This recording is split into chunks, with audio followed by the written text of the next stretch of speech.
Suga ya ce a ɗan.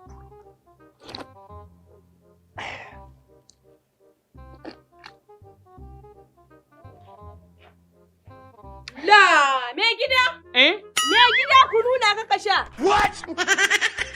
Ka kara azumin ka ne gida. Arwallata ne kai. Haka aka arwalla yan ga da ido na kai kurfi 3. Ka ce arwallata ka kai. Ba ki dai gani ba ko? Wallahi kurfi 3 kai kuma na gani. Don Allah to ki ruha min asiri. Wa? Don kamar ya ruha ma asiri. Wallahi ka dai ji tsoron Allah. Kuma wallahi 61 sun hauka. 60? Awo wallah. 61. Azumi wata guda ya gagare ka na farin haka fara karya shi. Ni kaga tahiya ta Allah ya shirya. To, tun da dai 60 sun hau ni, ai unhanin zunubi romo. Allah dai shiga horta muna.